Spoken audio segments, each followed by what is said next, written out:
Video like जरूर कर लीजिए और ऐसे वीडियो लगातार फ्री में पाने के लिए चैनल को तुरंत सब्सक्राइब कर लीजिए और बेल आइकन को जरूर टैप कर लीजिए ताकि आगे भी सारे वीडियो आपको मिलते रहे। यूट्यूब में फॉलो करते हैं तो प्लीज ये वाला फ्री टेलीग्राम चैनल जरूर ज्वाइन कर लीजिएगा। सारे नोटिफिकेशन सारे अपडेट यहीं पे आते हैं, ध्यान रखिए। नमस्कार साथियों, स्वागत है आप सभी का स्टडी फॉर सिविल सर्विसेज में। और जैसा कि मैंने आप लोगों से बोला था कि आज से हम शुरू करने जा रहे हैं आरओ के लिए सामान्य हिंदी। ठीक है, ये जो हमारा फ्री इनिशिएटिव है ये प्री और मेंस दोनों के लिए काम करेगा, यानी ये प्री के लिए भी काम करेगा और मेंस के लिए भी काम करेगा, तो दोनों के लिए है। ठीक है, क्योंकि आरओ में प्री और मेंस का सिलेबस करीब करीब सेम है हिंदी का, तो ये दोनों के लिए ही है। और यहाँ से मुझे नहीं लगता कुछ बाहर जाएगा पेपर में, ज़्यादातर चीज़ें आपको यहाँ से कवर हो जाएंगी। तो आज से हम इस सीरीज को शुरू कर रहे हैं। पहले मैं विलोम शब्द शुरू करूँगा, उसके बाद दूसरे जैसे पर्यायवाची है, वाक्यांश के लिए एक शब्द है, धीरे धीरे करके जो है मैं सारा का सारा कवर कर दूंगा। ठीक है, ये क्लास हमारी पूरी तरीके से फ्री रहने वाली है। ठीक है, और अगर आप इस PDF को लेना चाहते हैं, ठीक, तो फिर जो है आपको हमारे पेड ग्रुप को ज्वाइन करना होगा। पेड ग्रुप को ज्वाइन करने के लिए आप दिए गए नंबर्स पे कॉल कर सकते हैं। ठीक है, तो चलिए शुरू करते हैं भाई, देखेंगे विलोम शब्द।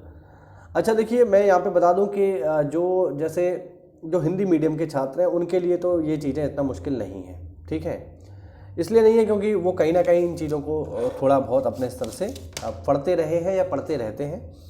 लेकिन जो इंग्लिश मीडियम के छात्र हैं उनको थोड़ा दिक्कत यहाँ पर हो सकती है। तो देखो, ज़्यादा इसमें दिक्कत लेने वाली बात नहीं है, लोड लेने वाली बात नहीं है। अगर आपने हिंदी पहले नहीं भी पढ़ी है तो भी आप केवल इस नोट्स को पढ़ करके बड़े आराम से 50+ स्कोर कर लोगे, गारंटी बात है। ठीक है, बस करना क्या होगा, तो करना ये होगा कि इन नोट्स को 1 बार 2 बार 3 बार यानी एग्ज़ाम तक लगातार इनका रिवीजन करना है और डेली के डेली करना है। पहले आपको टारगेट रखना है कि आप इस सिलेबस को पूरा करिए। ठीक है, जो 60 नंबर का हमारा जो हिंदी है, जो 6 टॉपिक हैं 10-10 नंबर के, पहले आप प्रायोरिटी रखिए कि आप इस सिलेबस को कंप्लीट करिए और उसके बाद कंप्लीट करने के बाद पर डे इनको रिवाइज करिए। ठीक है, एक दिन विलोम करिए, एक दिन पर्यायवाची करिए, एक दिन वाक्यांश के लिए एक शब्द करिए। विश्वास मानिए कि जब तक फरवरी में आपका पेपर होगा आपका हिंदी बहुत मजबूत हो चुका होगा। ठीक है, इसका एक ही तरीका है कि आप लगातार इसका रिवीजन करिए। विश्वास मानिए, आप पर डे इसका रिवीजन करोगे तो आपके बहुत सारे सवाल सही हो जाएंगे हिंदी में बिना किसी दिक्कत के। तो चलिए मैं शुरू करता हूँ, ज़्यादा ज्ञान नहीं फैलता हूँ। ठीक है, हम बात करेंगे विलोम शब्द की। तो विलोम शब्द जिन्हें इंग्लिश में कहते हैं एंटोनियम्स, आप लोगों ने सुना ही होगा। विलोम का मतलब होता है उल्टा। ठीक है, तो विलोम का अर्थ होता है उल्टा, यानी अगर आप किसी शब्द का जस्ट उल्टा बताना चाहते हैं तो वो शब्द जो है उसका विलोम कहलाएगा। हिंदी में इसको जो है विपरीतार्थक भी कहते हैं।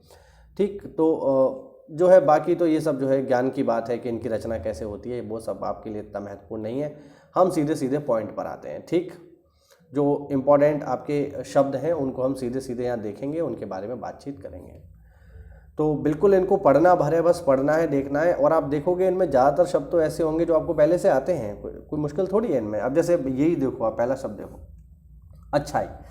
तो अच्छाई का जो विलोम है कौन नहीं जानता, अच्छा सब जानते हैं। तो बस इनको पढ़ना भर है और प्रयास करिएगा कि आप इसके नोट्स भी बना लें। जैसे जो शब्द आपको इसमें ऐसे लग रहे हैं जो कठिन है, उनके आप नोट्स भी बना लें, तो आपको काफ़ी हेल्प करेगा, कोई दिक्कत आपको नहीं आएगी। तो देखो जरा, अच्छाई का उल्टा होता है बुराई, अतुल का बुरा होता है तुल्य। अतुल का मतलब होता है जिसकी कोई सीमा ना हो, जिसको नापा तोला ना जा सके, जो अतुल हो। और तुल्य का मतलब होता है जिसको नापा तोला जा सके। मैं प्रयास करूंगा जो कठिन शब्द है उनकी हिंदी भी आपको समझाऊं। अक्षत, अक्षत का विलोम होता है विक्षत। अक्षत का मतलब होता है जिसके टुकड़े ना हुए हों और विक्षत का मतलब होता है जिसके टुकड़े हो गए हों। आपने न्यूज़पेपर में कई बार सुना होगा कि एक्सीडेंट में जो है शव छत विक्षत हो गया, यानी शव के टुकड़े टुकड़े हो गए, बिखर गया, फट गया बुरी तरह से, तो वही सब है। अंगीकरण का उल्टा होता है साथियों अनंगीकरण। ठीक है, अंतर्द्वंद का उल्टा होता है बाह्यद्वंद। अंतर्द्वंद होता है जब आपके मन में कुछ समस्याएं चल रही होती हैं, मन ही मन में आप परेशान होते हो, तो अंतर्द्वंद है। और वो द्वंद अगर मन से बाहर आ जाए तो वो हो गया बाह्यद्वंद। अंदर का उल्टा बाहर होता है, दुनिया जानती है। अकेला, जो एक हो वो अकेला और एक से ज़्यादा हो तो दोकेला। अंत का उल्टा होता है साथियों आदि। अंत का मतलब होता है समाप्त, आदि का मतलब होता है प्रारंभ। आगे देखो, अगला शब्द है हमारे पास दुर्गम। दुर्गम का उल्टा होता है सुगम। दुर्गम का मतलब होता है जो मुश्किल हो वो दुर्गम है और जो आसान हो वो सुगम है। अतिवृष्टि का उल्टा होता है अनावृष्टि। अतिवृष्टि का मतलब होता है बहुत अधिक बारिश, ध्यान रखना। जब बहुत ज़्यादा बारिश होती है तो अतिवृष्टि होती है, और जब बिल्कुल बारिश नहीं होती तो उसे हम कहते हैं अनावृष्टि। याद रखिएगा, महत्वपूर्ण है। अग्रज का उल्टा होता है अनुज। अग्रज का मतलब होता है बड़ा, अनुज का मतलब होता है छोटा। अमृत का उल्टा विष होता है, दुनिया जानती है। अपेक्षित का मतलब अपेक्षित का उल्टा होता है अनापेक्षित। ठीक है, अपेक्षित जिसको आपसे कोई अपेक्षा हो, और अनापेक्षित का मतलब होता है जिससे कोई अपेक्षा ना हो। अमीर का उल्टा होता है साथियों गरीब। अनुकूल का उल्टा होता है प्रतिकूल। अनुकूल जो आपके लिए बढ़िया हो, अनुकूल जो आपके लिए अच्छा ना हो, वो प्रतिकूल। ठीक है, जो आपके लिए अच्छा है अनुकूल है। जलवायु अभी अनुकूल चल रही है, बहुत ज़्यादा गर्मी हो जाए, बहुत ज़्यादा सर्दी हो जाए तो जलवायु प्रतिकूल हो गई। अवलंब का उल्टा होता है साथियों निरालंब। ठीक है, देखिए मैं अपनी तरफ से तो प्रयास कर ही रहा हूँ कि सारे शब्दों को मैं एक्सप्लेन करूँ। आपको भी अगर इनमें कोई ऐसा शब्द लगे कि जो मैंने हो सकता है ना बताया हो, तो आप मुझे कमेंट करिएगा, मैं प्रॉपर उसकी व्याख्या करूँगा। टेंशन मत लो, 50 का टारगेट करना है हमें, हिंदी में 55 का टारगेट करना है। ठीक है, और प्रयास करेंगे कि 60 में से 60 मारे, कोई दिक्कत वाली बात नहीं है। मेरे खुद के 59 नंबर सही थे, 60 में से 59 सही थे। आपके भी मैं दिला करके रहूँगा। बस इस सीरीज़ को पूरा देखिएगा, अच्छे से देखना, तैयारी करना, और आपको इसमें बहुत हेल्प मिलेगी। ठीक है, चलो। अथ का उल्टा होता है इति। ठीक है, अल्पज्ञ का उल्टा होता है बहुज्ञ। अल्पज्ञ जो बहुत कम जानता है, बहुज्ञ जो बहुत कुछ जानता है। अनुमत का उल्टा होता है अनुमत, मतलब सॉरी अनुनुमत। ठीक है, अनुभव का उल्टा होता है अनुभवहीन। अनुक्रिया का उल्टा होता है प्रतिक्रिया। अत्यधिक का उल्टा होता है अत्यल्प। अत्यधिक बहुत ज़्यादा, अत्यल्प बहुत कम। अल्प से बना है अत्यल्प, ध्यान रखना, अल्प मतलब कम होता है। अद्यतन का होता है अनद्यतन। अद्यतन का मतलब होता है अपडेट, जो अपडेट होता है वो अद्यतन होता है, जो अपडेट नहीं होता वो अनद्यतन होता है। अधिकतम का उल्टा होता है अल्पतम। अधिकतम अल्पतम, याद रखना। अधिकृत का अनधिकृत, अनधिकृत। ठीक है, अधमूल्यन का अवमूल्यन। अधमूल्यन का मतलब होता है बढ़ाना, और अवमूल्यन का मतलब होता है घटाना। जैसे मुद्रा में जब आप इकोनॉमी पढ़ते हो वहाँ पर एक शब्द आता है मुद्रा का अवमूल्यन। तो अंतर्राष्ट्रीय स्तर पर जब मुद्रा का मूल्य घटा दिया जाता है तो इसे कहते हैं अवमूल्यन। ठीक है, आगे देखो। अध्यवसाय। अध्यवसाय का उल्टा होता है अनध्यवसाय, ध्यान रखना। अनाथ का उल्टा होता है साथियों सनाथ। अनुकूल का उल्टा होता है प्रतिकूल। ये यहाँ पे गलत लिख गया है, सेम ही लिख गया है। तो अनुकूल का उल्टा क्या होता है प्रतिकूल, जैसे कि हमने ऊपर पढ़ा। ठीक है, आगे देखो।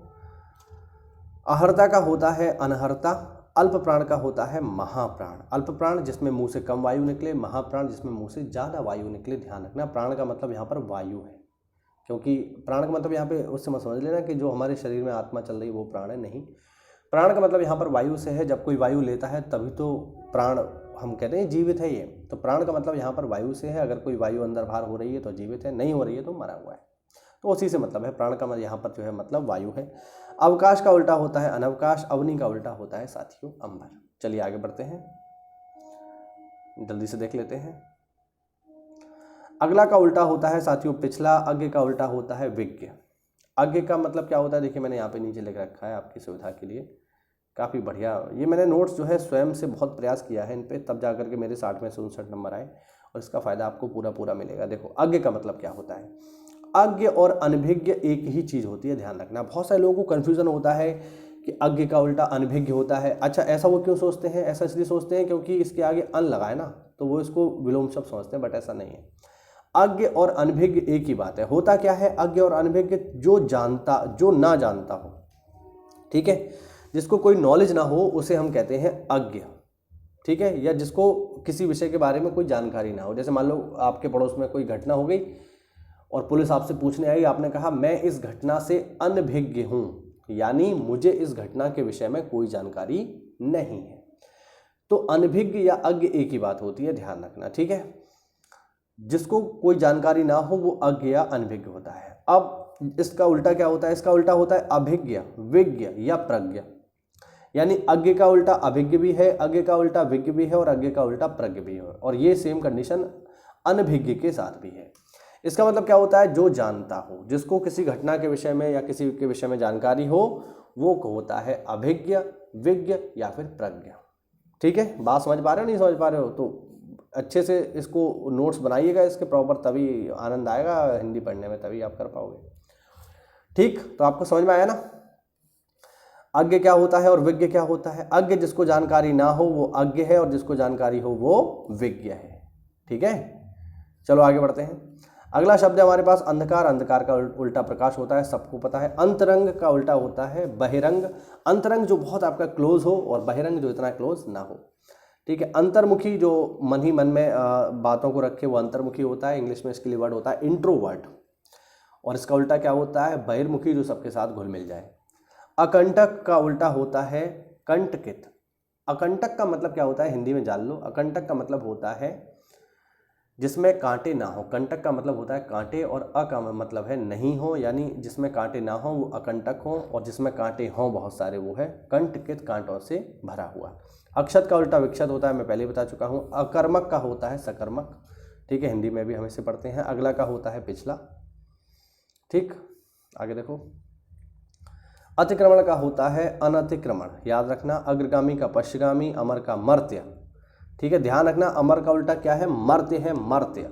अर्वाचीन और प्राचीन पेपर में कई बार आ चुका है भैया, ध्यान रखना। अर्वाचीन का उल्टा क्या होता है? अर्वाचीन का उल्टा होता है प्राचीन। अनभिज्ञ का उल्टा होता है भिज्ञ, जैसा कि मैंने नीचे आपको बताया। अनुराग का उल्टा होता है विराग। अक्षर का उल्टा होता है क्षर। अल्प का उल्टा होता है, अच्छा अक्षर का मतलब क्या होता है? अक्षर का मतलब होता है जिसमें कभी क्षर ना हो। क्षर मतलब जो हमेशा के लिए रहे। ठीक है, जो कभी खर्च ना हो उसको हम कहते हैं अक्षर, जिसमें कभी क्षरण ना हो। ठीक है, इसी से मिलता जुलता एक शब्द होता है अक्षय, जिसमें कभी क्षय ना हो, वो भी सेम ही है। तो इसका उल्टा क्या होगा? क्षर, जो समय के साथ समाप्त हो जाए। अल्प का उल्टा, अल्प माने कम, अधिक माने ज्यादा, सीधी बात है। अर्थ का होता है साथियों अनर्थ। अनुभूत का होता है अनुभूत। ध्यान रखना शब्द, देखिए हिंदी में आपको ये भी ध्यान रखना है कि कौन सा शब्द कैसे लिखा जा रहा है, ये भी इंपॉर्टेंट है, क्योंकि आपके आरओ के सिलेबस में 10 नंबर में वर्तनी शुद्धि भी है, यानी हिंदी को सही ढंग से कैसे लिखा जाता है, तो वो प्रॉपर आपको पता होना चाहिए। ठीक है, आगे देखो। अनुदार का उल्टा होता है उदार। अनुकूलता का उल्टा होता है प्रतिकूलता। अथ का उल्टा होता है इति। ठीक है, अथ का मतलब है शुरुआत करना, इति का मतलब है समाप्त करना। अधम का उल्टा होता है उत्तम। अधम का मतलब होता है नीच, गिरा हुआ। उत्तम का मतलब होता है बढ़िया। अधिकता का उल्टा होता है अल्पता। अधिगत का होता है अनधिगत। अनधिगत, ध्यान रखना। अधिष्ठित का होता है अनधिष्ठित। अनंत का होता है शांत या ससीम, पेपर में कई बार आ चुका है, महत्वपूर्ण है। अनंत का उल्टा बताइए। अनंत जिसकी कोई सीमा ना हो। ससीम जिसकी सीमा हो, जो सीमा के भीतर हो वो ससीम है, और जिसकी कोई सीमा ना हो वो अनंत है। अनाहूत का मतलब, अनाहूत का उल्टा होता है आहूत। अनाहूत का मतलब होता है समाप्त करना। आहूत का मतलब होता है शुरू करना। ये बेसिकली किसी सेशन के संदर्भ में हम इसे यूज़ करते हैं। जब किसी बैठक को बुलाया जाता है तो इसे आहूत कहते हैं, और जब किसी बैठक को खत्म कर दिया जाता है तो वो अनाहूत होती है। अर्थवान का उल्टा होता है अर्थहीन या निरर्थक। अल्प का उल्टा होता है महा, बहु या प्रचुर। अल्पमत का होता है बहुमत, चुनाव के संदर्भ में हम इसको देखते ही हैं। अवगत का होता है अनवगत, और अवर का होता है प्रवर।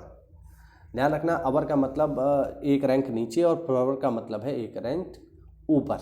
मतलब जैसे अब जैसे पीसीएस आता है तो पीसीएस जो परीक्षा होती है वो क्या है? प्रवर परीक्षा है, यानी थोड़ा सा अच्छी रैंक के लिए है, और जो उसके नीचे की परीक्षाएं हैं वो है अवर रैंक की।